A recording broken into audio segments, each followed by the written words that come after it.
as a minister, the last thing you want is the prime minister to basically change your decision lah. Nampak teruk lah. Nampak macam you didn't get it right, you know. So bila itu berlaku, dan mungkin dalam jemaah menteri yang ada sekarang, beza stature dan pengalaman Datuk Seri Anwar Ibrahim dengan sebahagian besar daripada jemaah menteri.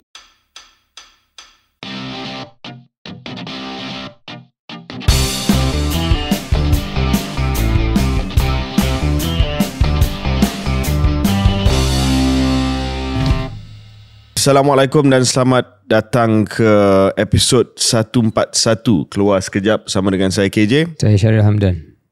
Minggu ini kita akan menyambut tahun baru Lunar ataupun tahun baru Cina, dan sudah pasti episod kali ini mungkin akan didengar ataupun ditonton sewaktu sebahagian besar daripada pendengar dan juga penonton kita pergi ke destinasi masing-masing, sama ada mereka balik untuk makan besar, is it? Reunion dinner?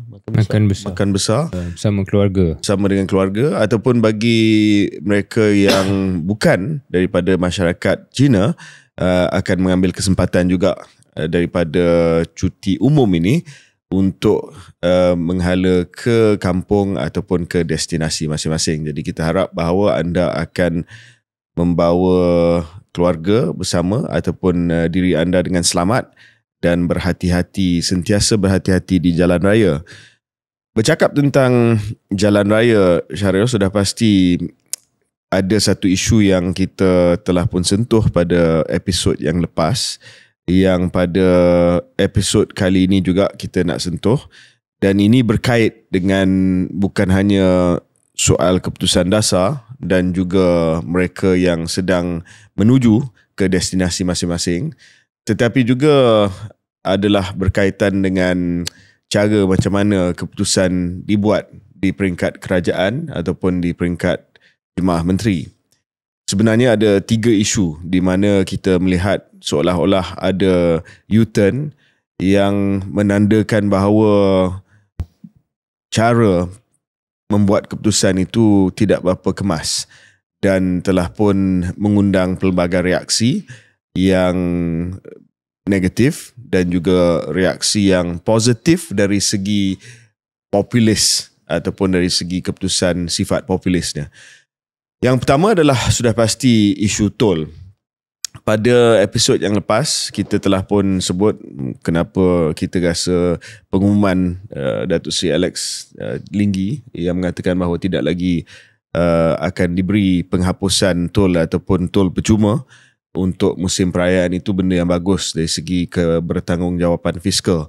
Tapi Syaril, seperti mana yang kita tahu bahawa selepas PMX balik daripada luar negara, beliau telah sebut bahawa mungkin ada cara untuk memberi tol percuma khusus kepada golongan B40 dan M40 saja, dan kerajaan sedang meneliti mekanisme tersebut dan bukan kepada golongan yang berkemampuan, dan dia sebutlah contohnya yang memiliki Rolls-Royce, Mercedes, Maserati dan sebagainya. Pada 24 hari bulan Januari, daripada keputusan asal, iaitu Menteri Kerja Raya kata tak akan ada tol percuma lagi yang ditanggung oleh kerajaan. Jemaah Menteri telah buat keputusan, mungkin sebab ialah kritikan daripada orang ramai dan sebagainya yang dah biasa dengan tol percuma ini pada musim perayaan. Jemaah Menteri buat U-turn daripada keputusan ataupun pengumuman asal daripada Menteri Kerja Raya dan telah pun bersetuju dan mengumumkan tol diskaun, tol 50% sempena dengan Tahun Baru Cina bermula 12 tengah malam, pukul 12, 1 minit tengah malam 7 Januari dan akhir 11.59 malam 28 Januari, dan kerajaan telah menyatakan bahawa sejak tahun 2023 sejumlah 356 juta ringgit Malaysia telah pun dibelanjakan sebagai pampasan pembayaran untuk syarikat-syarikat konsesi tol bagi pelaksanaan bantuan tol semasa musim perayaan.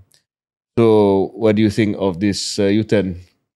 Bagi saya ada 2 isu nak dikupas, KJ. Satu ialah soal kerajaan ini nampak dalam hal penyasaran subsidi, dalam hal-hal yang mungkin mengundang sedikit kritikan, ada tendensi untuk ambil jalan tengah lah, ataupun tak pergi ke the entire whole 9 yards lah, bahasa Inggerisnya. Maknanya dia akan reverse sedikit. Ada beberapa dah contoh saya tengok yang seperti ini.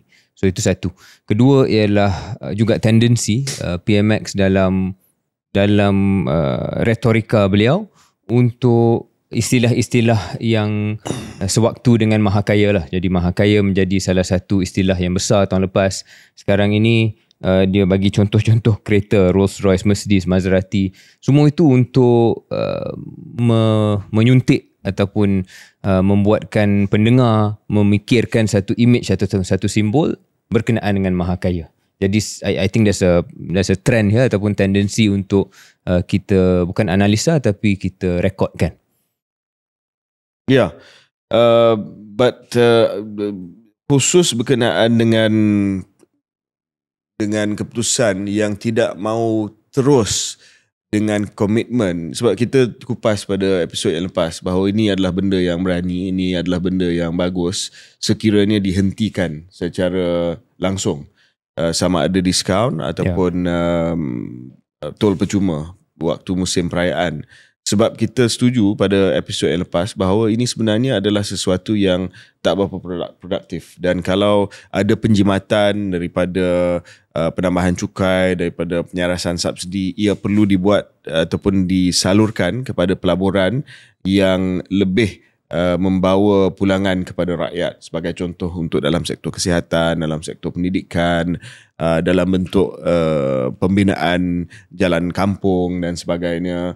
Tetapi kerajaan masih lagi ialah pada tahun yang tidak ada pilihan raya besar di mana mereka boleh mendefinisikan apakah itu kebertanggungjawapan fiskal, tetapi masih lagi selepas tengok reaksi daripada rakyat backtrack dan bagi juga diskaun ni. Ya, itu yang saya sebut trend pertama tu. Saya harap ada lebih ketegasan dalam hal-hal yang kerajaan pasti ataupun yakin benda yang baik untuk negara, dan kalau mendapat sedikit kritikan negatif daripada rakyat, tak semestinya perlu rollback lah. Sebab saya rasa kita dah terangkan beberapa kali kenapa kita sokong logik asal itu, dan logik asal tu masih kekal.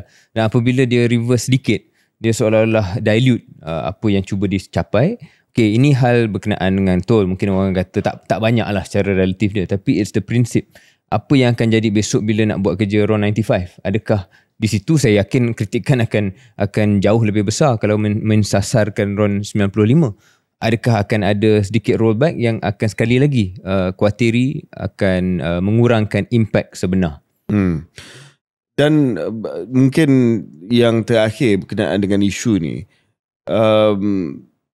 nampak, sebab poin kedua Syaril tadi berkenaan dengan gambaran yang cuba diberi oleh PMX, iaitu Mahakaya, golongan yang memiliki kereta seperti Rolls-Royce, Maserati dan sebagainya. It appears pada bulan Januari, dan kita faham bahawa mungkin penyasaran RON 95 ini akan berlaku pada pertengahan tahun ini, tetapi nampak gayanya pada Januari tahun ini sistem itu masih lagi tidak ada. Sistem untuk mengasingkan golongan Mahakaya dengan golongan B40, M40 or whatever new istilah yang nak diguna pakai lah. Because kalau tak, mungkin dah akan dilaksanakan untuk tol perayaan ni. Betul juga. Maknanya masih soal definisi dan juga nilai ambang, semua itu belum lagi dipersetujui lah barangkali. Cuma untuk menutup tempat ni KJ, perbincangan ni KJ, soalan saya, pengalaman KJ dalam kerajaan, dalam politik, saya yakin apabila membuat keputusan-keputusan yang dari segi dasarnya mungkin ada ketegasan ataupun komitmen daripada mereka yang memikirkan sesuatu perkara dari sudut dasar. Tapi akan ada penasihat-penasihat, akan ada dalam golongan yang dikelilingi atau mengelilingi PMX dan juga kerajaan ini, yang akan kata kita tak boleh, takkanlah awal-awal tahun kita nak buat orang marah. So the politics of it kan. Macam mana KJ sebagai menteri dahulu dan juga sebagai ahli politik mengimbangi antara dua perkara yang sama penting barangkali? Itu perkiraan dan pertimbangan yang sangat sukar bagi seorang menteri dan juga bagi jemaah menteri secara keseluruhannya. Tetapi saya nampak bahawa bila kita terpaksa buat keputusan yang sukar, bila dapat buy-in ataupun persetujuan daripada rakan-rakan dalam jemaah menteri, ia memberi keberanian kepada menteri itu untuk ada backup lah. meneruskan. Sebab ada backup, ada collective responsibility. Dan tidak ada mana-mana dalam kerajaan yang boleh campak menteri itu bawah bas lah. Sebab dia kata ni semua adalah keputusan bersama dan they stand by that decision. So dalam hal ini saya nampak, dan kita akan bincang dua isu lagi yang nampak macam ada pengumuman awal, ada kenyataan awal, tapi lepas tu jemaah menteri telah pun membuat keputusan yang berbeza ataupun berbeza, nampak macam tak berapa kemas. Sebab keputusan besar ni, kalau menteri tu rasa dia boleh carry dan dia boleh meyakinkan jemaah menteri, maka dia boleh buat kenyataan awal. Tetapi kalau dia buat kenyataan awal tapi at the end of the day bila public ada kritikan dan dia rasa cuak, dan bila dia masuk ke jemaah menteri, menteri-menteri lain pun tembak dia, this is what happens lah. Right. So that's the point of I think the three issues. Sebab isu kedua, mungkin kita nak beralih ke isu kedua adalah himpunan rakyat benci rasuah. Saya tak pasti Syaril tengok berita semalam, kita rakam ini pada hari Ahad 26 Januari, semalam Sabtu 25 Januari ada satu perhimpunan anti rasuah di pusat beli belah Sogo dan juga di Dataran Merdeka Kuala Lumpur, perarakan yang menjadi tempat ikonik untuk apa-apa demonstrasi. Dan adalah dalam berapa 200 mungkin 200-300, I don't know if you saw some of the photos, semua pakai baju hitam. Dan basically semua orang kena tembak lah. PM kena tembak, bosku kena tembak, TPM Zahid pun kena tembak. So nampak macam dia tak ada party affiliation. Sangat betul, dia betul-betul, kecuali parti sosialis lah. PSM is a big PSM. part of that. Oh, okay. I think so. But anyway, yang menarik tentang benda ni bukan sangat tentang himpunan. Himpunan ni biasalah, kita pernah tengok himpunan yang lebih besar, berwarna kuning dan sebagainya. Tetapi isu ni adalah dari segi, sekali lagi, dari segi decision making. Sebab sebelum himpunan itu berlaku, kenyataan daripada polis, kenyataan daripada KDN, daripada Datuk Seri Saifuddin sendiri kata luar Sogo dan Dataran Merdeka adalah kawasan yang mempunyai pemilik, bukan kawasan awam. Jadi tak boleh buat penganjuran di situ sebab di bawah undang-undang, iaitu Akta Perhimpunan Aman, memerlukan kebenaran pemilik premis sebelum sebarang perhimpunan dijalankan. Betul lah, technically betul lah.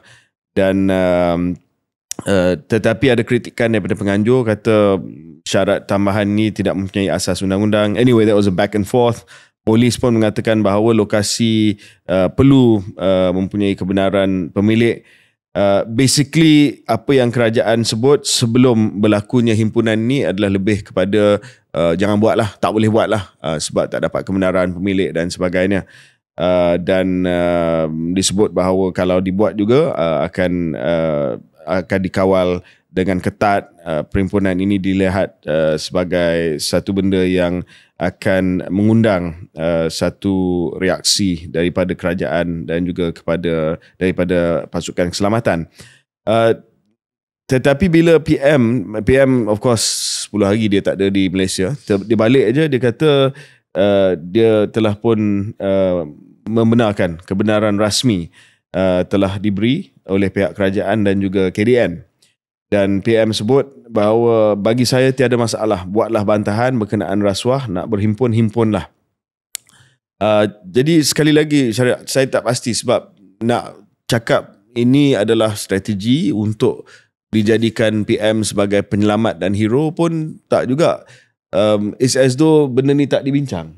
Dan benda ni mengundang kritikan bukan hanya daripada pihak penganjur, tetapi daripada beberapa ahli-ahli parlimen ataupun bekas ahli parlimen daripada pihak PH sendiri yang mengatakan bahawa janganlah menjadi terlalu authoritarian Sebab dulu tak ada masalah nak berhimpun dan dulu menggunakan alasan yang sama untuk berhimpun, bahawa undang-undang membenarkan himpunan aman ini dibuat dan boleh balas balik kepada polis, kata you have no right to stop us from peacefully assembling. So any thoughts on this? Satu ialah dari segi substance inti kepada demo ini dan kenapa mereka yang marah kepada reaksi awal pihak kerajaan mempersoalkan konsistensi dan hipokrasi dari segi istilah yang mereka sendiri pakai. So saya fikir yang itu tak perlu kita kupas panjang. KJ pun dah bagi gambaran, jelas orang faham apa maksud kita di situlah dari segi konsistensi. Tapi yang kedua ialah bila tengok sikit lagi ke dalam, persoalannya adakah individu-individu tertentu dalam kerajaan, dan kita pernah bincang dalam hal ini, tak semuanya yang sebenar-benarnya berjiwa demokrat ataupun berjiwa kebebasan untuk bersuara dan sebagainya. So itu sekarang ni mula terselah lah dalam beberapa ayat, tindakan dan retorika pemimpin tertentu tanpa kita perlu namakan. Ketiga ialah yang paling penting yang mungkin relevan kepada perbincangan kita di sini dari segi decision making tu, KJ, adakah, kalau saya boleh lontarkan, adakah sedikit trend juga di mana banyak keputusan besar ataupun banyak keputusan tak semestinya besar nampak macam kena tunggu kata putus akhir Perdana Menteri, dan ini membawa saya pada persoalan yang lebih umum, iaitu adakah PMX sebagai seorang pemimpin yang mempunyai aura, mempunyai karisma, mempunyai penghormatan daripada kalangan kabinet dan juga ahli-ahli politik lain dalam kerajaan Madani, membuatkan dia berada dalam satu kedudukan di mana okay, kita buat keputusan tapi in the end okay, let's wait for PMX, dan kata putus itu menjadi satu benda yang berterusan. Adakah ini cara yang elok untuk mentadbir dan membuat keputusan, ataupun perlu ada lebih banyak responsibility, kebertanggungjawaban kepada menteri-menteri berkaitan, dan apabila mereka buat keputusan itu, mereka kena anggap itu adalah keputusan akhir yang mereka perlu pertahankan dan semua orang perlu pertahankan, dan PMX pun akan pertahankan sebab ia menjadi keputusan kerajaan, bukannya keputusan PMX. Ini berbalik kepada perbincangan soalan Syaril tadilah, berkenaan dengan macam mana pengalaman saya membuat keputusan dalam kabinet, dalam Jumlah Menteri. Ada menteri yang mereka rasa tak berapa confident, yakin untuk buat keputusan. So dia akan tunggu sampai kata putus daripada bos, iaitu Perdana Menteri. Sebab dia rasa bahawa benda tu ataupun keputusan tu terlalu besar untuk dia buat sendiri, dan dia tidak ada keyakinan ataupun dia tidak ada political stature untuk buat keputusan tersebut. So dia akan buat begitu. Dan ada juga yang rasa tak berapa yakin untuk buat keputusan sebab mungkin pengalaman mereka, dan saya pernah bekerja di bawah 3 Perdana Menteri, di mana mereka rasa kalau mereka buat keputusan, Perdana Menteri akan undermine mereka dengan tukar keputusan. As a minister, the last thing you want is the Prime Minister to basically change your decision lah. Nampak teruk lah. Nampak macam you didn't get it right, you know. So bila itu berlaku, dan mungkin dalam Jemaah Menteri yang ada sekarang, beza stature dan pengalaman Datuk Seri Anwar Ibrahim dengan sebahagian besar daripada Jemaah Menteri yang pengalaman dia tidak seluas. Ada yang first term MP jadi they're menteri. not peers lah. They're not, Oh, I mean, I was not a peer also. Sure, but the gap was smaller. Tetapi, you know, through performance dan relationship dan sebagainya, gap tu boleh dikurangkan sikit lah. Kan? At least by the time I got to Datuk Seri Ismail Sabri, I would say that, you know, it was more of a colleague. Walaupun saya respect dia sebagai boss, but we went up through together. Tapi dalam the case of Datuk Seri Anwar, I mean the power distance with the other ministers is quite considerable. So the ministers akan rasa macam I don't want to be nanti undermine lah. So dia akan fikir 2-3 kali sebelum. So maybe they go by the book. So dalam kes ini, contoh kes ini, mungkin Datuk Saifuddin he just goes by the book lah. Ini adalah KDN punya playbook daripada dulu. Maybe dia tak fikir soal semangat reformasi, demokrat, memberi kebenaran untuk kebebasan berhimpun dan sebagainya. You just go based on the book, and then the boss can decide lah bila dia nak balik. But the trouble with that KJ ialah power distance yang KJ sebutkan itu, kalau berterusan begini then it never really closes. So itu satu. And so yang kedua ialah ada ayat-ayat dari kalangan cyber trooper dan juga penyokong-penyokong kerajaan Madani, terutamanya PH, yang nampak melihat benda tu bukan sebagai masalah, tapi a good thing. Macam menunjukkan bahawa in the end PMX sajalah yang perform, and dia seolah-olah meletakkan segala-galanya atas bahu PMX. And you can see how dalam the politics of this, maybe some people feel that it's okay lah, bagus juga kita up boss. Nampak macam boss is the savior, macam boss is the real Democrat, and the rest of us don't have to really do much or look good. Tapi Syaril, kalau begitu dia ada downside, sebab you tak boleh makan the upside saja. Kalau segala-galanya diletakkan di atas bahu PMX, then if anything happens yang teruk, it's on him also. Dia tak boleh kata ni sebab menteri. That's true. You remember the case of nilai wang ringgit.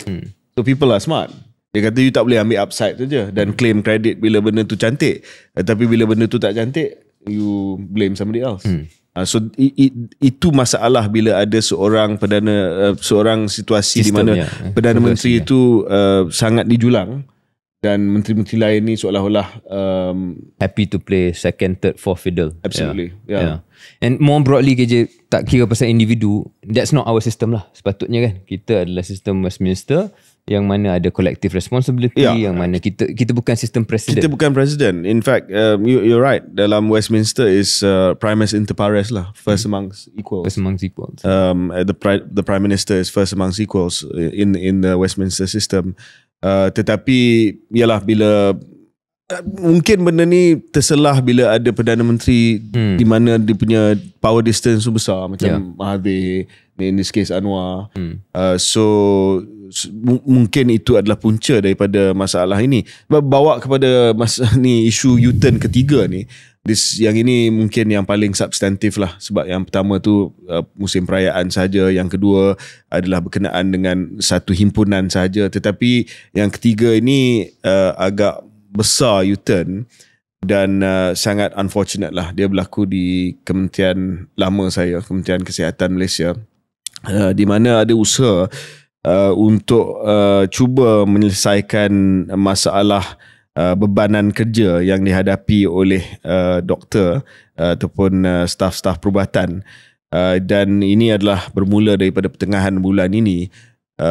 Isu dia isu waktu bekerja berlainan, iaitu satu option yang diperkenalkan oleh Kementerian Kesihatan Malaysia. Sekarang ni kita ada waktu kerja shift, waktu kerja on call, dan satu lagi telah pun diperkenalkan yang diberikan nama waktu bekerja berlainan.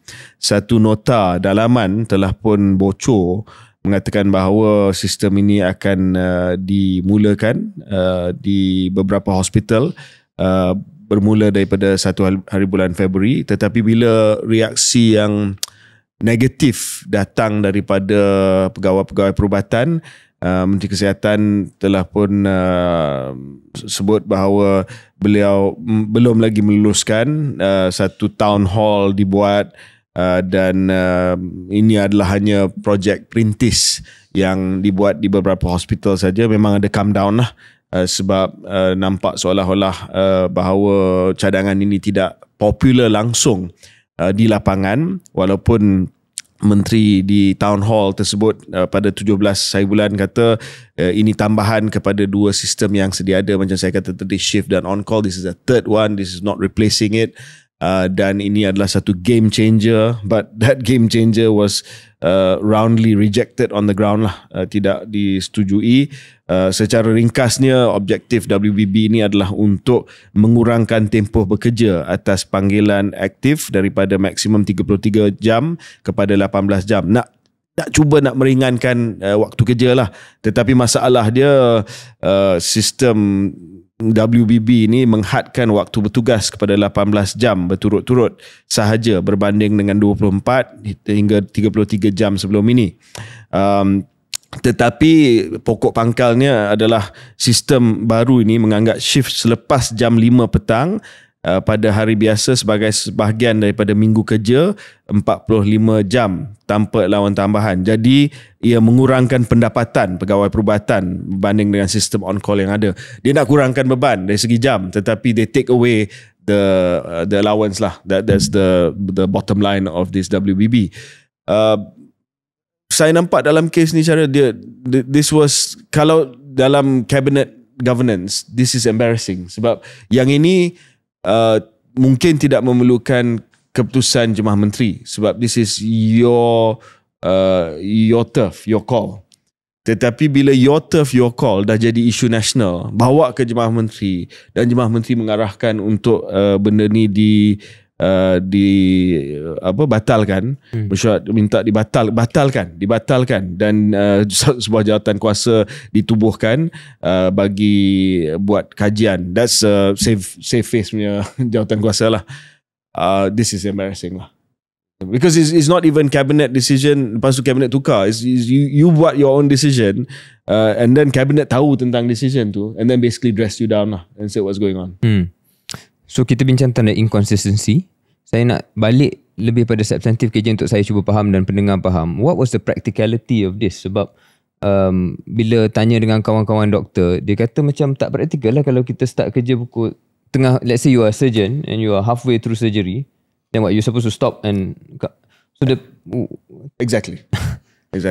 So the complaint di kalangan about the decision making di kalangan doktor di lapangan ni adalah keputusan ini dibuat oleh mereka yang berada di Putrajaya, yang divorce from reality lah. Sama ada mereka ni PTD yang tak pernah kerja di hospital sebab mereka bukan doktor, ataupun mereka adalah doctors but have been too long in administration dan lupa what it's like to be doing rounds and things like that. Right. Yeah, so mereka hanya melihat jam atas Excel sheet bars or columns, dan mereka they forgot what it's like to be actually a doctor on the ground. Takkan nak berhenti di situ saja. Yeah. Okay.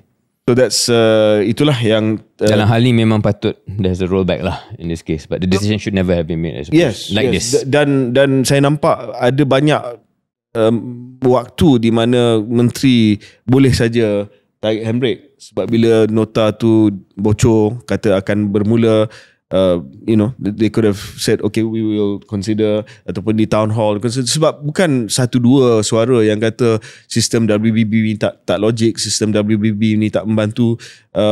The Malaysian Medical Association, various groups within the medical fraternity telah pun tampil sejak 2 minggu ini untuk bantah benda ni. So ada banyak masa untuk menteri sebenarnya calm down, tetapi ada sedikit kedegilan saya nampak yang akhirnya telah pun kemuncaknya adalah Jemaah Menteri kata don't go. Dan saya dalam pengalaman saya lah, bila itu berlaku tak best lah. Memang tak best. Memang tak, sebab sebagai seorang manager yang jaga you punya department, you dah buat keputusan, you dah meyakinkan dalam town hall, you dah kata macam-macam alasan lah, kata ini just project perintis dan sebagainya, and your peers say that this is not good. Well, that's not great lah. So 3 isu ni menandakan bahawa ada keperluan untuk melihat kepada satu sistem ataupun prosedur membuat keputusan yang lebih kemas. Sebab kalau benda ni berterusan, nampak seolah-olah keyakinan terhadap sistem decision making itu adalah sangat-sangat diragui. But unfortunately, ini ialah banyak kritikan terhadap kerajaan, tapi sekarang ni saya nak beralih kepada pembangkang juga. They were not over any of this. You know, sekali lagi kita terpaksa buat lah kerja tu sebab mereka pun yalah mungkin tak faham ke, tak kisah ke, I don't know. You know, this is classic where you can actually say bad decision I'm a making. substantive opposition. Yeah. Okay, kita break seketika dan kembali selepas ini.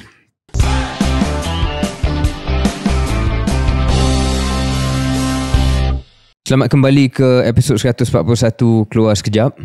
Episod yang barangkali didengari dan ditontoni banyak sewaktu perjalanan balik ke kampung halaman ataupun keluar disebabkan cuti panjang tahun baru Cina. KJ saya lupalah nak pakai pakaian yang mencerminkan festive season kita ni.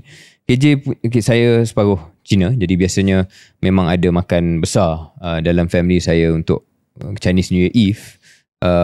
Nanti saya boleh ceritakan sikit sebanyak. Tapi KJ punya pengalaman Chinese New Year sewaktu dalam politik dan selepas politik, now you're outside, do you go for events, do you go for dinners? Pertamanya baju ni saya nak kena acknowledge, baju ni hadiah daripada sahabat kita On Can Bank. Oh really? Oh yeah. Quite nice. I'm going to text him and say how come I didn't get my version. You just threw him maybe under the bus. because you are half Chinese. Oh, he expects you assumed to that I already have. To already have. Yes. You're a good friend for covering his back immediately. Saya kalau dulu masa dalam kerajaan, of course kita akan pergi ke majlis perayaan rumah terbuka yang dianjurkan oleh sahabat-sahabat politik, parti-parti politik, terutamanya MCA, pemimpin-pemimpin daripada MCA, dan saya juga akan buat event ataupun majlis sambutan di kawasan. Saya masih lagi ingat di Rembau, di Pekan Rembau, majlis sambutan Tahun Baru Cina tu adalah satu majlis yang dinantikan bukan hanya oleh masyarakat Cina tapi oleh semua masyarakat di Rembau, sebab saya buat dengan Chinese Chamber dan juga beberapa persatuan-persatuan, dan kita mengundang artis, penyanyi, ada satu kumpulan tarian yang di kalangan anti-anti di Rembau yang sangat-sangat dinanti-nantikan. So it was a yearly affair lah. Dan tapi sekarang ni bila dah keluar daripada politik, saya ada lebih masa dan juga lebih peluang untuk hadir pada undangan kawan-kawan. Kalau dulu susah sikit sebab nak fit in personal friends. Now I get to go to personal friends' houses and functions lah. KJ dalam kota tempat macam Rembau, dan boleh kita katakan I suppose second tier towns like that dari segi size-nya, kadang-kala di situlah kita nampak semangat muhibah tu lebih jelas berbanding dengan kota-kota besar. Adakah itu sangkaan yang tepat dalam pengalaman KJ dalam cerita yang KJ sebut di Rembau ada anti menari dan sebagainya? Do you see golongan Melayu dan golongan India juga datang untuk menonton? Is it part of it or? Yeah, absolutely. Tak tahulah, mungkin bila kita pergi berhijrah ke bandar besar, tak tahu sama ada kita terperangkap dalam silo masing-masing ataupun kawasan-kawasan perumahan yang lebih didominasi oleh satu kumpulan. Bukan nak kata di Rembau tak ada juga, sebab ada kawasan yang lebih ada Chinese New Village for instance, ada estate, ada kampung Melayu tradisi. Tetapi di Pekan, di kawasan Pekan tu is a bit more mixed lah. Correct. Dia tak ada sangat yalah, sebab mungkin dari segi kos pembelian rumah pun tak adalah jauh beza besar. Kalau di bandar besar mungkin kawasan yang kos tinggi, more one community dan sebagainya. That's the feeling I get. Yeah. Similar to me, terutamanya waktu di Alor Gajah tempat saya bertanding dalam PRU lepas, ada satu event besar nama Mehua Walk di Macap Baru. Dan sekarang pun saya masih lagi dijemput oleh kawan-kawan di sana untuk pergi. Dan dalam pengalaman saya melihat memang keterbabitan kaum-kaum lain memang agak jelas di situ, dan refleksi balik kepada tempat seperti Rembau, seperti Alor Gajah yang mana macam KJ sebut lah, the spatial difference tu ataupun the spatial gap tu tidak begitu ketara. Jadi bukan hanya sewaktu perayaan, tapi pasar malam dan tempat-tempat di mana komuniti akan berkumpul, kita akan lihat semangat muhibah tu lebih ternyata, dan itu satu perkara yang berbeza daripada mungkin daripada sangkaan abstrak. The Chinese school di Pekan Rembau, SRJKC di Rembau, at least waktu saya jadi ahli parlimen, had more non-Chinese kids dan Chinese kids. Yeah, a lot of Malay kids. Yeah. So anyway, but just lastly on what do you do the reunion dinner? Makannya. Kan lah. Makan. I mean, mungkin kalau saya boleh tanya soalan yang bagi setengah pendengar mungkin sensitif. Do your non-Muslim family members drink? Not at the dinner. Oh, okay. So they won't drink because of you guys? Because of us, and dia akan pilih tempat yang halal lah. Okay. Kena cari hotel yang... So they wait until you leave and then they drink? Probably. That probably maybe happens. Dan ada kalanya kita makan, sekarang ni bila nenek saya dah meninggal dunia, jadi tempat tu, lokasi tu mungkin lebih fleksibel. Kalau dulu memang kena buat dekat Jasin, dekat dengan Melaka lah. So di situ maybe what they really want to do ialah pergi ke tempat-tempat yang tak halal, sebab itu yang semua orang nak pergi. Tapi disebabkan keluarga saya, kita akan pilih restoran-restoran dan hotel-hotel yang halal, walaupun mungkin tak berapa nak best, sedap dia punya makanan tu. So those are little sacrifices. Mungkin dia ada dua sesi. Wait until the Muslim guys are gone first. Then we have the real ones. Yeah, itu malam sebelum. Dan kalau sewaktu saya muda, saya akan untuk hari pertama, exchange ampau bersama dengan my uncles and aunties. But now obviously bila dah tak ada, dia kurang sikit lah dari segi aktiviti pada hari pertama dan hari kedua tu, tapi masih wujud. Dan what is the rule of angpau? Macam kalau duit raya ni, kalau selagi tak kahwin boleh bagi. So Chinese yang selagi tak kahwin. Is it? Oh, okay. Lagi tak kahwin, tak kira lah orang tu dah umur 45 tahun, 50 tahun, kalau still tak kahwin, still kena bagi. Dan ada satu aunty saya yang dia kahwin lewat, sampai dia umur 40-50 tahun dia dapat ampau. Dia dapat ampau. And kita akan gelak lah. It's part of the joke. Yeah. Part of the humor. The tradition. Okay. I guess isu ni I don't know tukar gear sebab nak cakap pasal isu ni ialah sempena dengan tahun baru Cina. Yeah, what is the issue?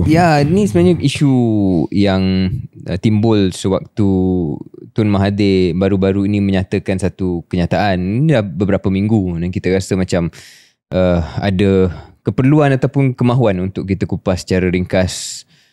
Tun Mahathir menyatakan bahawa tindakan afirmatif untuk Bumiputera di bawah dasar ekonomi baru DEB tidak boleh kekal selamanya dan perlu dihentikan satu hari nanti.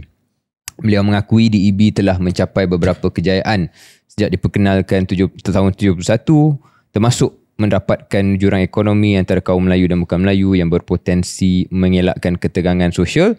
Tapi basically dia kata tak boleh kekal atau tak wajar dikekalkan selama-lamanya. So kita nak mungkin kupas ni dalam beberapa sudut, dari beberapa sudut. Satu ialah dari segi teknikalnya, orang akan kata memang DEB dah lama tak ada. Daripada tahun 1991, 20 tahun. Daripada 71 hingga 91 DEB tak ada, tapi kemudiannya digantikan dengan nama-nama lain, dasar-dasar lain yang semangatnya masih wujud sampai ke hari ini. So I think itu yang maksud Tun Mahathir lah, bukan DEB dari segi teknikalnya, tetapi dari segi semangat je masih lagi kekal. Kedua ialah saya fikir ini adalah kenyataan yang sentiasa muncul setiap beberapa tahun KJ. Kalau saya reverse balik pada zaman saya remaja, masuk universiti, debate ataupun perbahasan yang sama, isu yang sama masih wujud. Dan ada kalanya pemimpin-pemimpin politik Melayu akan keluarkan kenyataan macam ni. In fact, saya ingat sekali Muhyiddin Yassin, Tan Sri Muhyiddin sewaktu jadi naik Presiden UMNO, waktu saya masih di universiti, dia lontarkan dia kata kontrak sosial boleh disemak semula ataupun perlu diupdate, perlu dikemas kini. Ini kenyataan-kenyataan yang sekali-sekala datang lah daripada pemimpin Melayu yang kita anggap Tun Mahathir, Tan Sri Muhyiddin ni agak sayap kanan lah dari segi pemikiran ekonomi Melayu ni. So itu kedua yang mungkin kita nak kupas. Kenapa benda ni berulang-ulang? Isu ni diletupkan berulang-ulang tapi tak berubah pun, sama je. Every 5 years, 10 years somebody will say something but nothing really changes juga. Ketiga ialah mungkin dari segi substance itu sendiri lah yang kita boleh bincang KJ. Tapi sebelum kita pergi ke substance itu sendiri, supaya saya tak cakap terlalu lama, kedua perkara ni KJ, dari segi dasar-dasar yang telah diperbaharui tetapi semangat DUB itu masih kekal, adakah KJ setuju ataupun kita perlu lebih nuansa dalam analisa itu? Dan keduanya lebih penting, kenapa this thing keeps coming up but nothing really truly changes? This is topik yang sangat berat lah, sebab ini pergi terus kepada satu ciri yang unik di Malaysia, yang unik dalam perlembagaan kita, yang ada pada beberapa negara lain tetapi tak banyak negara yang ada sistem macam inilah. Dan sistem ini adalah sistem special preference ataupun keistimewaan, kedudukan istimewa yang diberi kepada satu kelompok yang didefinisikan berasaskan kaum. So mungkin ada negara seperti Afrika Selatan selepas apartheid, dan itu pun mereka ambil iktibar ataupun mereka ambil contoh daripada Malaysia. I remember ANC came here to study apa yang Malaysia telah buat untuk golongan Bumiputra, iaitu Melayu asli dan juga kaum Bumiputra di Sabah dan Sarawak. So benda ni embedded dalam constitution kita.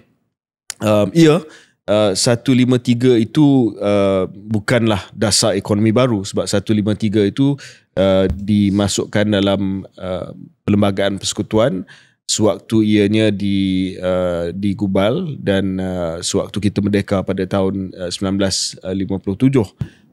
Tetapi DEB mengambil semangat daripada 153. That's the punca ataupun asas untuk mengadakan program-program DEB ni. Tetapi DEB expanded from what is in 153. And 153 tidak menyebut angka yang khusus. Dia tak sebut angka yang khusus, tapi DEB sebut angka yang khusus dan menambah beberapa benda lain lah. Sebab di dalam 153 dia khusus kepada beasiswa, kepada jawatan-jawatan dalam kerajaan dan sebagainya. Dan beberapa business licenses. Yeah. So DEB expanded on that. Tetapi dia ambil semangat daripada 153 lah. 153 is always the anchor when it comes to Bumiputra preferential policies. So one is to acknowledge that benda ni is embedded in the constitution. So bila cakap soal sama ada perlu ke tidak, kita kena balik kepada why benda tu ada dalam perlembagaan kita. Dan 153 adalah salah satu daripada peruntukan perlembagaan yang saya sentiasa sebut. Saya menggunakan istilah bahawa dia dipatri kemas, dia dikunci. Untuk memansuhkan 153 tu, dia perlukan perkenan daripada Majlis Raja-Raja. Same with bahasa Melayu, same with agama Islam, same with the existence of the royals dan raja-raja sendiri. So it is almost impossible for it to be dimansuhkan lah di dalam perlembagaan. So sama ada program-program yang dibawa selepas itu dapat dikurangkan. That's really the question lah. So whether you scale back certain things. Dan kenapa benda ni dari masa ke semasa dia timbul, Syaril, adalah I think the thinking, sama ada Mahathir ke siapa-siapa yang berani sentuh isu DEB, adalah pertama, sama ada program-program ini efektif, masih lagi efektif, sama ada Melayu dah sampai tahap di mana tidak perlukan terlalu banyak tongkat. So bukan 153 tetapi the expanded DEB, all the other things lah, termasuk diskan rumah lah, apa benda semua ni. Dan ketiga adalah sama ada kewujudan tongkat-tongkat ini akhirnya telah pun backfire. Maknanya kita menjadi bangsa yang tidak boleh bersaing disebabkan segala tongkat-tongkat ni. Saya cuba memudahkan perbincangan lah, although it's quite complex, tapi that is what it is lah. Would you agree that that's fair description of why this issue timbul dari masa ke semasa? Yes, dan saya tambah satu lagi ialah mungkin mereka juga melihat bahawa bukan hanya mempersoalkan tapi menyedari bahawa keberkesanan itu terhad dan they cannot run away from the facts. Dan di sini yang saya nak mula berikan pandangan saya. Saya tak dan kita tak pernah persoalkan asasnya adalah 153. Cuma kena juga terima hakikat bahawa 153 itu boleh ditafsir dengan 1000 cara, dan dasar ekonomi baru ataupun beberapa syarat-syarat dan juga perkara yang telah dibuat dalam puluhan tahun kebelakangan ini mengambil semangat 153 itu hanya satu cara untuk mentafsir. There could have been other numbers, boleh jadi benda lain, boleh jadi angka yang lebih besar, boleh jadi angka yang lebih kecil. Jadi walaupun ada kaitan langsung tetapi dia bukan kaitan satu dengan satu. Tapi yang paling penting yang saya nak cuba bawa ialah apa yang KJ sebut tadi, soal keberkesanan itu, dan sama ada ia telah membawa kepada satu kerangka minda yang backfire. Sebab bagi saya ada keperluan menyedari dan menerima kemungkinan besar bahawa bila kita buat dasar seperti ini, semangat untuk bersaing itu boleh jadi terkesan. Dan adakah kita sudah sampai ke satu tahap di mana kita berani untuk mula benar-benar memikirkan satu paradigma yang lain, yang mana kita letakkan persaingan itu dan competitiveness itu sebagai benda yang paling utama dan bukannya protection benda yang paling utama. Jadi di sini yang lebih barangkali sensitif dan kontroversi, tapi saya rasa perlu ada perbahasan seperti ini, dan memang dah ada perbahasan seperti ini. But the mindset ni benda yang masalahnya sukar untuk kita ukur. Sukar untuk kita ukur adakah kerangka minda Bumiputera itu lebih kecil daripada kerangka minda yang lain. Dan kalau kita sebut sebegitu, orang akan persoalkan tidak benar.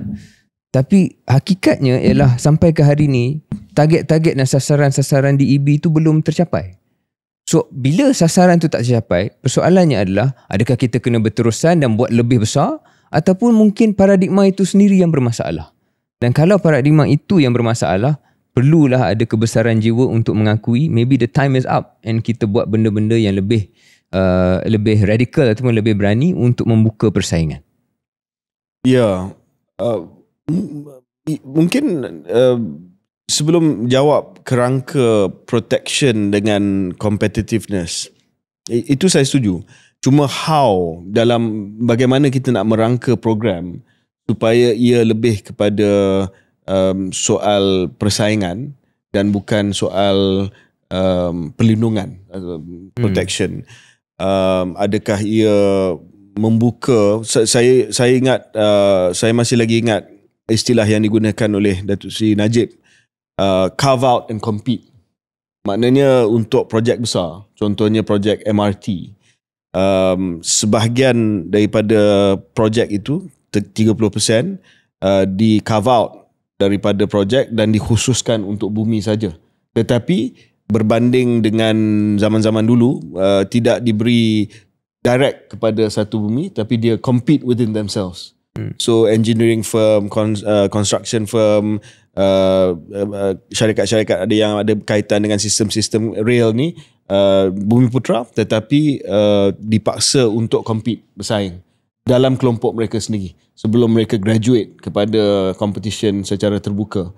So itu contohlah. Mungkin saya boleh bagi respons kepada pendekatan itu, sebab saya nampak pada waktu itu memang carve out and compete. Saya dah dengar istilah itu sebagai satu step yang katakan, okay, we will have a bit of protection because we carve out, tetapi you compete amongst yourselves because we want you to fight with the international boys, with the non-bumi contractors after this. So that's one.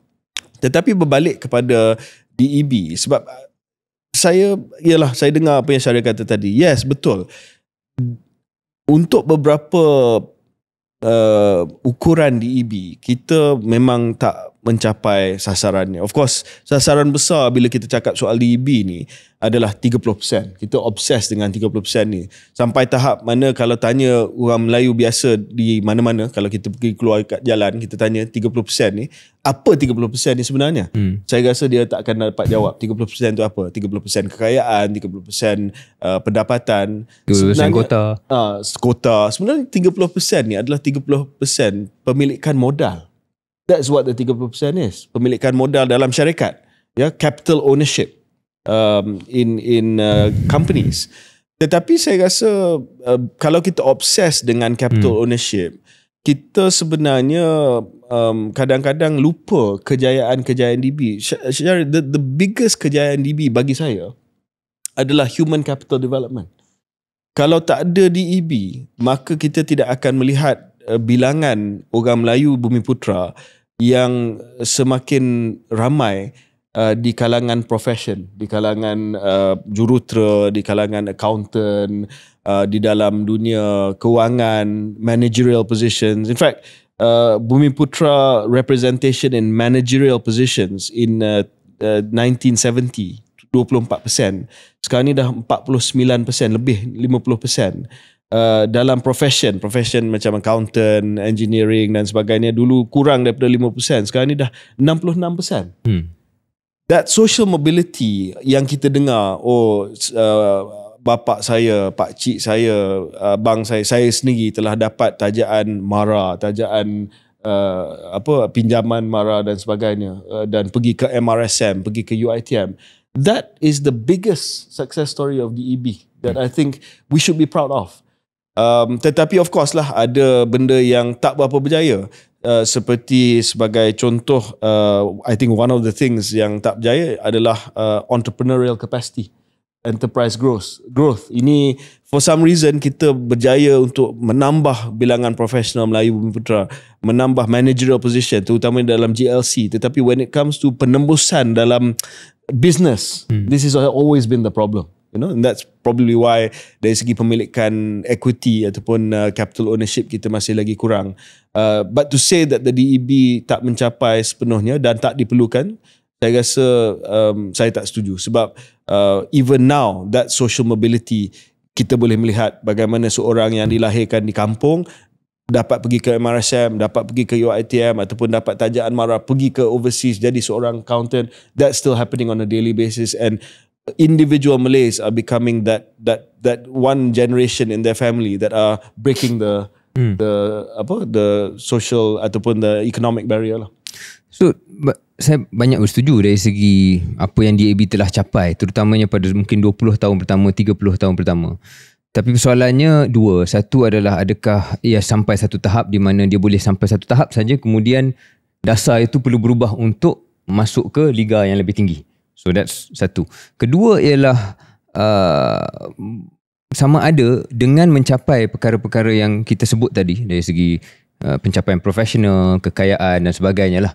Dengan mencapai perkara-perkara itu melalui sistem seperti DEB, adakah orang Melayu juga tak dapat benda lain? Maknanya dasar itu bukan hanya dapat upside, tapi ada sedikit downside. Dan downside-nya seperti yang kita spekulasi, sebab benda ni susah nak ukur. Tapi perlu kita lontarkan sebagai just intellectual debate lah kan. Dari segi kerangka minda lah. When the mindset is saya ada satu protection, saya ada perlindungan, adakah saya benar-benar akan mengejar sesuatu? Mungkin sebab itu ramai yang selesa dalam kedudukan profesional dan kurang dalam keusahawanan berbanding dengan kawan-kawan lain lah. Sebab keusahawanan itu memerlukan sifat-sifat tertentu yang dasar seperti DEB dan perlindungan seperti DEB kurang menggalakkan. Sekali lagi ini bukan absolute, ini bukan mutlak. Memang kita boleh tunjukkan contoh yang kontra dengan apa yang saya sebut, tapi dari segi keseluruhannya kita perlu kaji ataupun perlu entertain the possibility memang benda tu ada. So dua perkara yang saya fikir perlu diamati oleh sesiapa yang membuat dasar, yang benar-benar jika ikhlas melihat bagaimana mengemas kini dasar-dasar berasaskan 153 ini dan berasaskan matlamat utama, iaitu untuk memajukan kedudukan ekonomi Bumiputera, boleh secara ikhlas melihat dua pandangan kritis inilah saya fikir. Dan satu lagi saya nak tambah KJ ialah apa yang KJ sebut dari segi sasaran itu mungkin juga perlu dikemaskini. Kalau sasaran itu terlalu obses dengan pemilikan equity, saya juga bersetuju ia tidak mencerminkan realiti ekonomi hari ini. Mungkin dulu pada zaman 70-an, 80-an, 90-an itu yang menjadi kayu ukur utama. Tapi sekarang saya tengok dalam kajian beberapa tahun lepas, tak silap saya ditunjukkan pemilikan equity Bumiputera 17-18%. Tapi bila saya cek apakah cara mengira 17-18% itu ialah share capital. Share capital ni kan KJ ialah berapa banyak modal kita masuk dalam syarikat tu.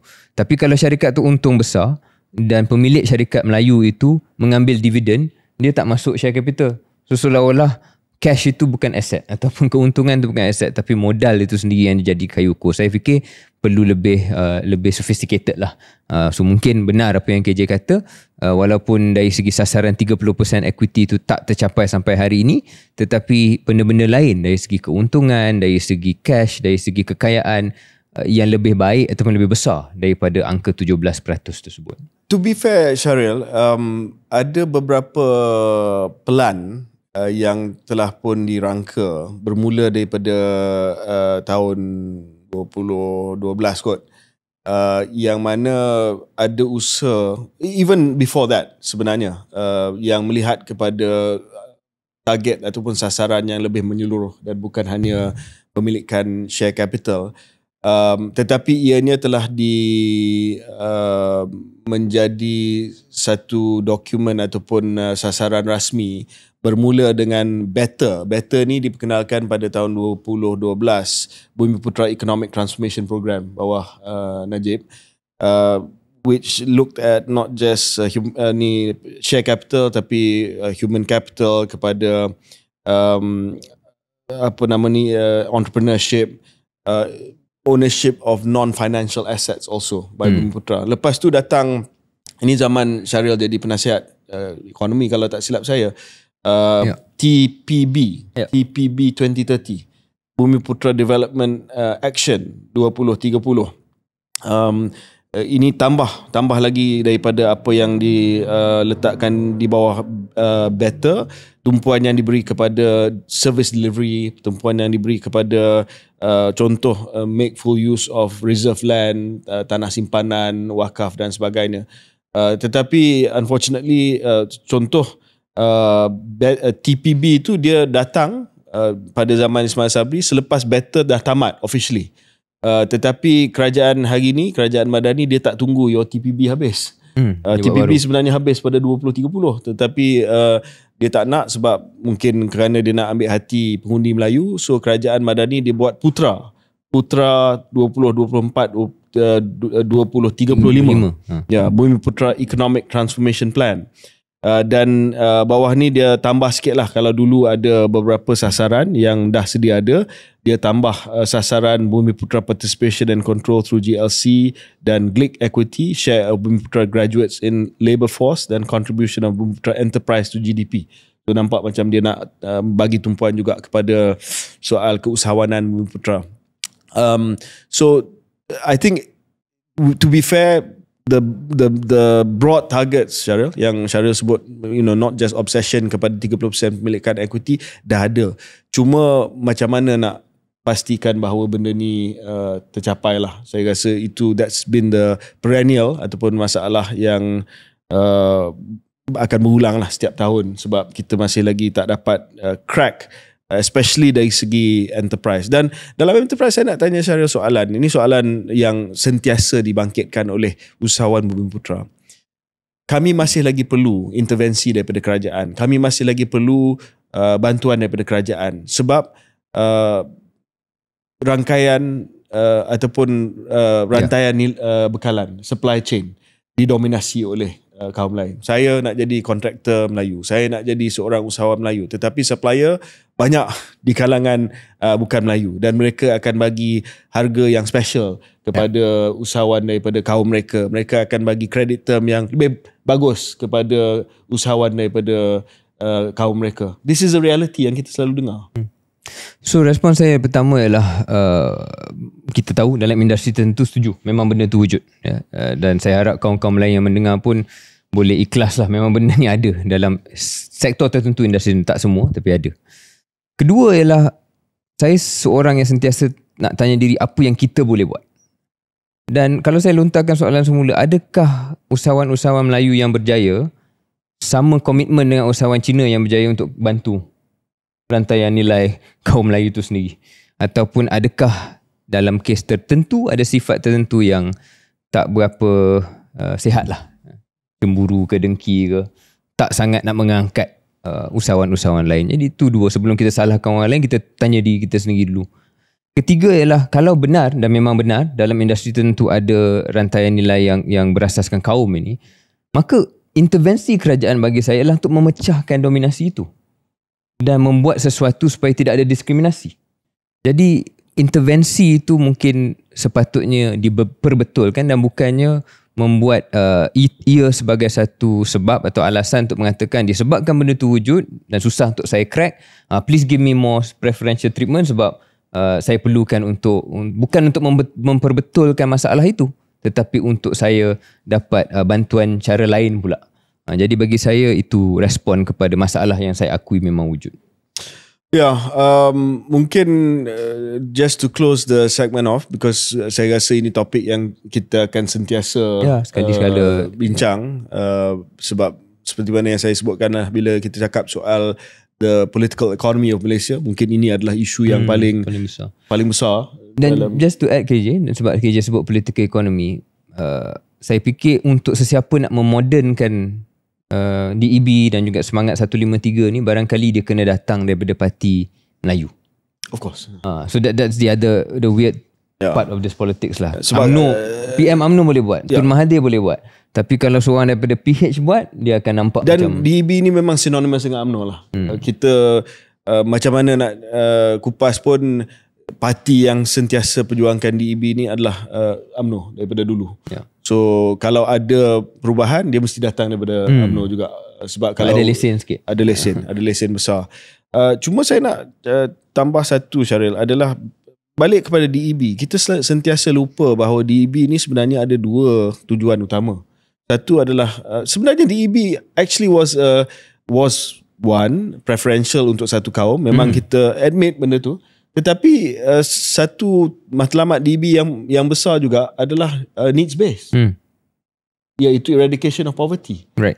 Dan saya nampak bahawa benda tu masih lagi dipraktikkan. So bila orang kata, oh macam tadilah Syaril kata UMNO perjuangkan DEB, PKR mungkin perjuangkan needs based, lalu sebut bahawa needs based kan. That's what PKR always says. But we always turn around to say, well actually DEB was also needs based. Sebab penghapusan kemiskinan itu dibuat menyeluruh tanpa kira kaum. Saya rasa the pain point for non-Malays bukan sangat mereka melihat DEB dan juga kelebihan yang diberi kepada kumpulan Bumiputra ataupun kaum Bumiputra, tetapi apabila legitimate expectation mereka seolah-olah tak dapat dicapai, bila dia dapat straight A tapi tak dapat tempat di IPTA, that is really a big pain point for a lot of non-Malays. You know, kalau you boleh crack that, then this perasaan tak puas hati terhadap DEB, misinterpretation of DEB ni dapat dikurangkan. Dan saya nak tambah last point, Syaril, adalah sama ada kita tahu ke tidak, sebab orang semua kata oh tak boleh ada sistem berasaskan kepada kaum, kena ada needs based system. But in fact over the years we have included many targeted programs untuk other kaum. Contohnya the Indian Economic itu besar yang dimulakan again bawah Najib dan disambung. That was targeted. And then ada I think in DEB pun ada sebut. DEB tak ada sangat. Tetapi the blueprint and the execution of the blueprint memang disebut. Dan many people don't realise that sebenarnya ada juga targeted programs for Chinese community. You might think that that's the community dari segi business yang tak perlu, tapi saya bagi contoh konkret ya, Bank Simpanan Nasional ada pinjaman khusus untuk Chinese micro and small enterprise, went up from 5 million in 2024 to 90 million this year. So we have to be honest lah to say that yes, ada intervention yang besar untuk golongan Bumiputera. Some people say what is that for Chinese community, tetapi tidak bermaksud bahawa successive governments have not also used preferential for certain other communities. Sangat-sangat setuju yang KJ bawa perkara ni. Dan dia lebih kepada dasar intervensi ekonomi. Secara keseluruhannya, cara kita buat dasar dalam negara ini memang ada elemen kaum. Ya. Sama ada bantuan kepada sekolah Cina pun itu berdasarkan kaum. Correct. Chinese Chamber of Commerce itu bila berjumpa dengan PM, melobi dengan menteri-menteri itu kaum lah juga. So elemen kaum ni jangan hanya ditujukan kepada Melayu Bumiputera. Itu point dia lah. Itu point. So saya rasa kita bersependapat dalam hal ini. Dan dalam perbahasan kita di EB ni, dia lebih kepada untuk melontarkan apa kaedah moden yang boleh kita buat untuk capai matlamat yang kita nak tu, dan tidak terlalu obses dengan simbolisme, satu dasar yang memang sangat sensitif, tapi sebenarnya outcome itu boleh kita perbahaskan dan kita akan teruskan. One of my favourite agencies untuk melaksanakan agenda sekarang lah, sebab banyak agensi yang terlibat, adalah Yayasan Peneraju. Saya rasa dia ada banyak program yang menghasilkan Bumiputera, terutamanya dalam bidang-bidang yang baru, kritikal, yang baru. Sekarang ni dipimpin oleh sahabat kita, saudara Ibrahim Sani. Maybe it's worthwhile having a chat with him. Ya, saya ada program dengan dia tempoh hari. Dan memang dia ceritakan sedikit sebanyak apa yang benda baru yang bawa di bawah yayasan YPB, yang bukan benda-benda tradisi, soal kecerdasan buatan, soal programmers, benda-benda macam tu yang dia nak khususkan kepada kepakaran Bumiputera. That's not equity ownership, that's just skills in a new economy. Tapi dengan harapan bahawa these guys can turn it into and owning shares. Yes. Okay, kita break seketika dan kembali selepas ini.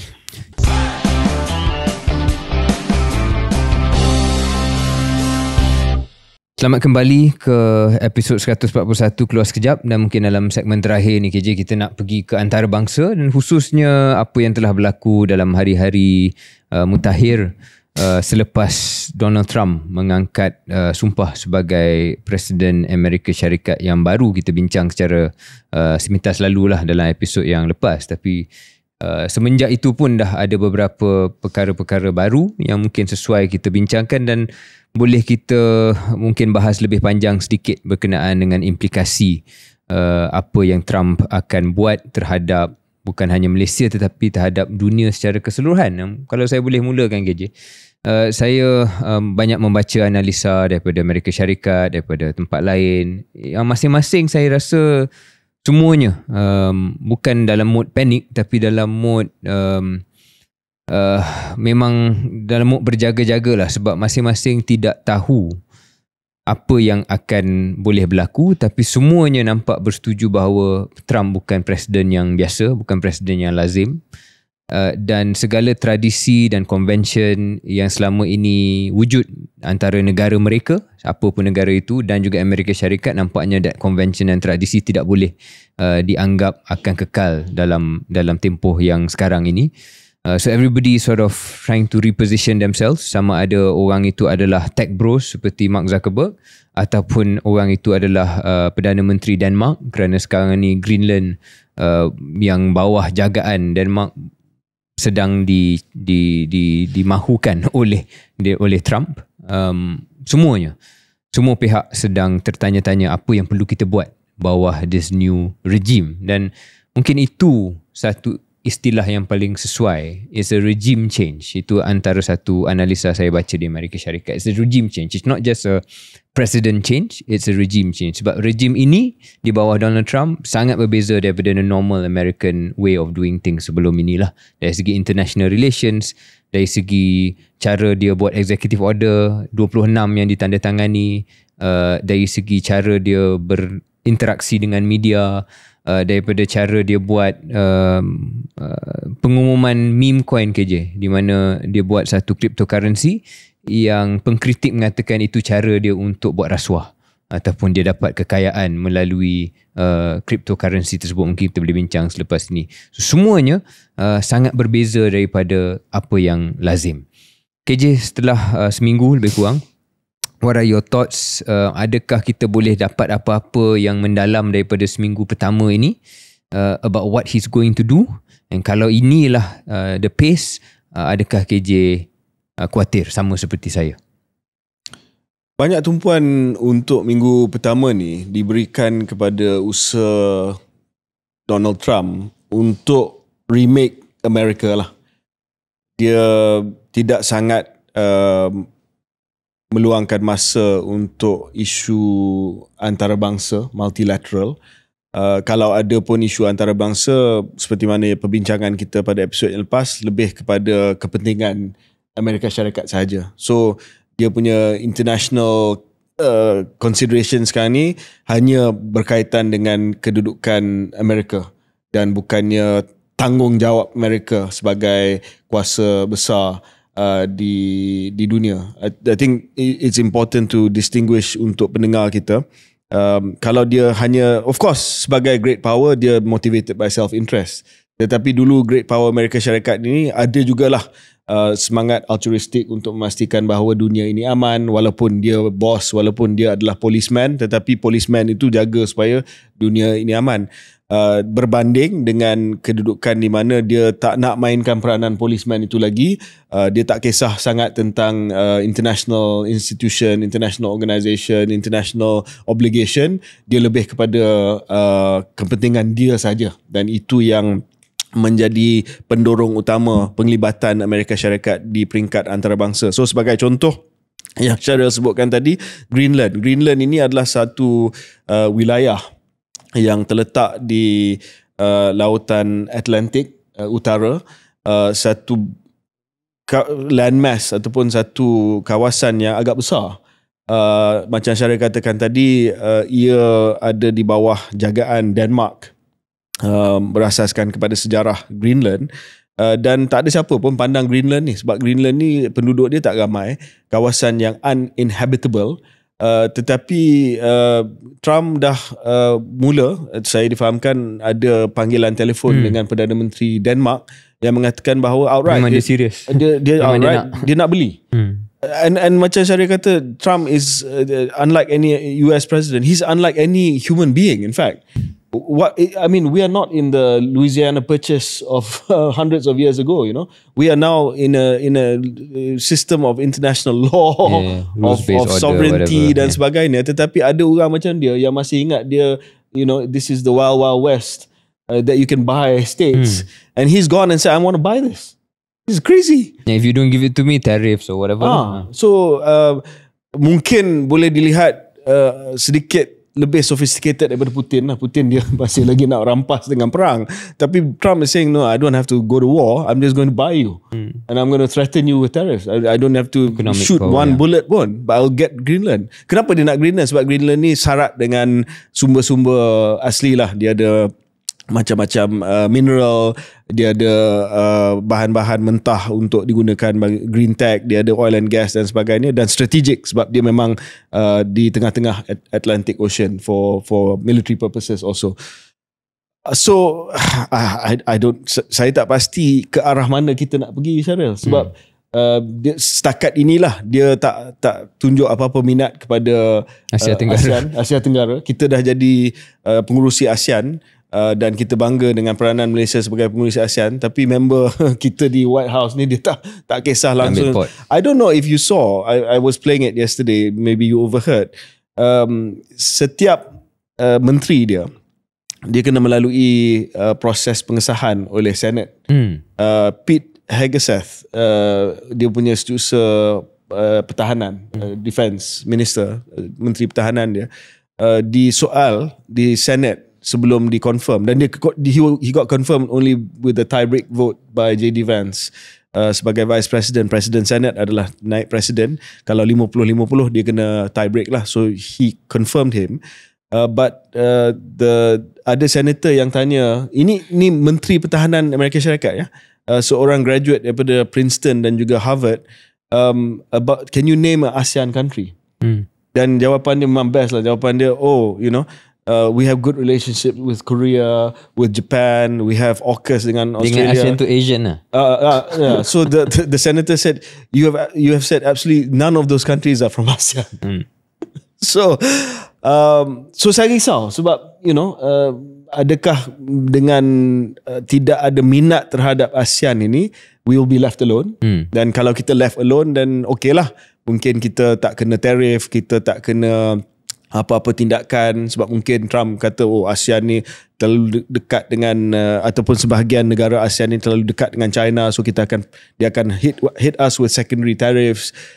So do we just stay quiet and hope he doesn't have any interest in us or what? I don't know. Yeah.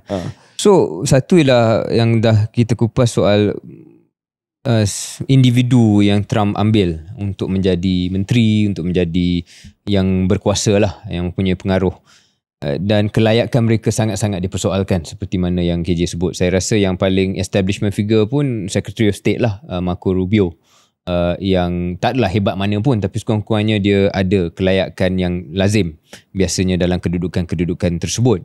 Tapi yang lain semuanya nampak macam ada yang datang daripada Fox News, ada personality media yang terus jadi that's the guy lah. That's the guy. Correct. Yes, Secretary of Defense. But people around him lah, dan juga kita tahu Elon Musk menjadi seorang yang setakat hari ini sangat-sangat berpengaruh dan membolehkan menggunakan platform seperti X untuk juga menyebarkan kedudukan posisi propaganda pihak sana, pihak Trump. Kemudian kita juga bercakap tentang perbezaan rejim dari segi isolationism yang Amerika Syarikat buat, yang KJ pun dah kupaskan sedikit sebanyak.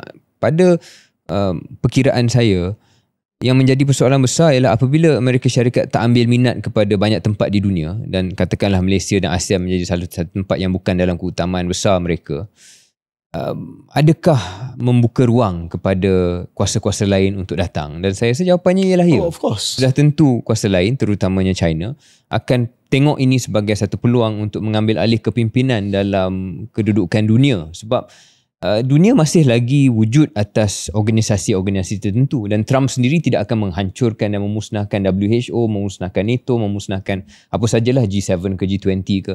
Kalaupun dia dan Amerika Syarikat menunjukkan minat yang kurang, vacuum itu akan diisi. Dan di sinilah saya fikir kebijaksanaan kita dalam institusi luar negara, dalam institusi dasar luar, dalam Wisma Putra dan yang sekeliling itu juga perlu mempunyai peralihan rejim jugalah, dari segi kalau dulu mungkin there's a standard way of doing things, but now we are just in a different world, dan saya harap ada keterbukaan dalam You posted di Instagram semalam drone yang sedang terbang di ruang udara KLCC. Ini ialah mungkin contoh yang remeh, tapi manifestasi, sebab itu adalah Global Chinese New Year launch pertama kali dibuat di luar China. Dipilih Malaysia. Dan drone itu Chinese drone, and it's a Chinese thing. Vacuum. So China, I mean, let's be frank here lah, siapa yang boleh mengisi vacuum Amerika Syarikat ni nampak sekarang ni China je lah. So mereka akan start the soft power, mereka akan start, okay, kalau Amerika Syarikat tak minat dengan climate treaty, dia tak minat dengan WHO, dia tak minat dengan semua tu, guess who's going to up their game in terms of diplomacy, in terms of soft power, in terms of leadership, global leadership, benda tu akan jadi. So I think Trump kena fikir soal benda ni. Balik kepada satu isu, Syaril, yang I find it very disturbing is dan kita pernah bincang peranan Elon Musk. I don't know if you know, yesterday he addressed the AfD in Germany. AfD ni Alternative for Deutschland, satu parti sayap kanan ekstrim. Dia bukan sayap kanan konservatif macam Republican atau Tory party ataupun UMNO. Dia ni maximum. Racist, anti-immigration, racist, revisionist, segala-galanya lah. Dan he addressed the rally campaign event. He was virtual lah, tapi dia paparkan di screen besar. And you know what he said? He said it's good to be proud of German culture, German values, and not to lose that in some sort of multiculturalism that dilutes everything. On Saturday, he said, Elon Musk, children should not be guilty of the sins of their parents, let alone their great-grandparents. There's too much focus on past guilt, and we need to move beyond that, in reference to Germany. This is not. Dan dia ni adalah sekarang ni sebab dia belanja 200 juta US dollar on the Trump election, he's of course the right hand man now lah. So saya risau, satu, Trump tak minat vacuum, satu lagi campur tangan Musk. Campur tangan Musk dalam bukan hanya Amerika Syarikat tetapi dalam politik tempat lain. And openly endorsing very very extreme parties. Ada yang akan mengatakan bahawa Musk dan Trump satu hari nanti akan berpisah sebab ego yang terlalu besar antara kedua-dua mereka. Tapi selagi benda itu tak berlaku, nampak ada trend lah di mana mereka yang tidak dipilih, mereka yang bukan ahli politik, yang tidak perlu jawab kepada any electorate, yang jawatannya pun macam samar-samar tapi mempunyai pengaruh besar. Dan itu yang menjadi persoalan dari segi demokrasi Amerika Syarikat itu sendiri. CIA dan juga State Department have, of course, we all know, kita semua tahu bahawa mereka terlibat dalam regime change dalam sejarah tempat lain. But now it's not just them. It's the richest man in the world dengan menggunakan platform yang dia ada, iaitu X. Even more overt. Kalau dulu CIA ni di covert lah, dia pergi bunuh orang sana sini, lepas tu tukar presiden dan sebagainya. Tetapi this is even more, I think, overt and disruptive. The last thing yang nak tekankan semula ialah soal bagaimana Trump juga telah mengubah, sebab KJ dah sebut 200 juta yang diberikan oleh Musk. Bagaimana the fundraising part of the Trump organization dan the Trump family itu nampak juga menjadi benda yang akan mengubah Amerika Syarikat. Sebab ya benar, dia tak boleh, as of now lah, dia tak boleh pergi for a third term. Tapi anak dia, there's a resolution. There's a resolution. So congressman dah hantar satu tukar resolusi. 22nd Amendment or something like that, supaya Trump dapat penggal yang ketiga. Ya, itu akan, kalau benda tu jadi, saya rasa it's mayhem lah. Tapi assuming benda tu tak berlaku, masih ada kemahuan untuk legasi Trump tu berterusan, sama ada JD Vance ataupun anaknya Barron Trump. Saya tengok cara mereka nak memposisikan dia sebagai future president and the future. So dia nak jadi macam the Kennedys, jadi macam the Clintons. So the fundraising part, cara yang dia buat, sebab saya tertarik dalam soal kripto ni KJ. Satu hari mungkin kita bincang tentang kripto as an asset or as a currency. Kita mungkin ada pandangan yang lebih kritis dalam hal itu. Tapi dalam just this part, apa yang saya faham KJ lah, dia launch satu meme coin. Dia just launch a new crypto. Dan the value of that, the fully diluted value, bila semua bekalan cryptocurrency dia tu akan ada dalam pasaran, akan bernilai puluhan bilion. Dan bayangkan kalau negara-negara tertentu ataupun pihak-pihak tertentu ingin mencabar integriti Amerika Syarikat dan juga basically menyuap Trump untuk buat sesuatu, dia boleh buat melalui this thing. Dia tak payah bagi dalam akaun bank sesiapa, tapi just by buying the Trump coin from the treasury, dia akan boleh meningkatkan kekayaan organisasi Trump itu sendiri yang memiliki 80% of this coin. So that is one potential area yang saya rasa sudah berlaku dan akan terus berlaku. Jadi kalau itu betul-betul mengubah dari segi ketelusan kewangan dalam sistem politik Amerika Syarikat, itu pun satu perubahan rejim dan cara dan budaya yang sangat-sangat besar lah yang kita perlu pantau. Okay, great. Mungkin di situ saja episod kali ini. Kita harap bahawa anda akan terhibur dengan episod kali ini sewaktu ke destinasi masing-masing. Musim perayaan Raya Cina ataupun Tahun Baru Cina. Kita nak, mungkin sebelum nak tamat, kita dah bincang dan kita akan perkenalkan episod yang khusus untuk soalan-soalan anda. Saya tahu sebelum ini kita telah pun mengundang soalan-soalan dan kita cuba baca soalan pada episod yang biasa, tetapi kita nak buat dengan lebih tersusun dan kemas. So seperti mana kita ambil inspirasi daripada Rest is Politics di UK, mereka ada episod khas yang bernama Question Time.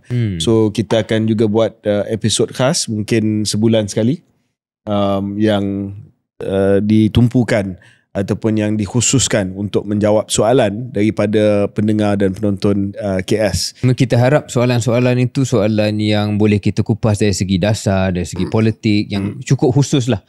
Kalau tanya soalan yang terlalu umum, apakah pandangan KJ dan Syahrir tentang sistem pendidikan Malaysia? Susah.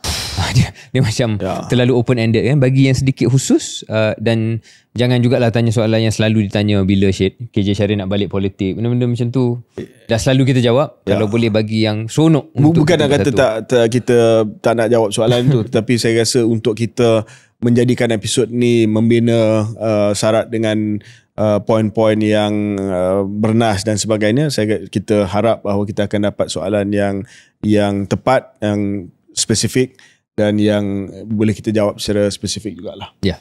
Okay. Happy Chinese New Year.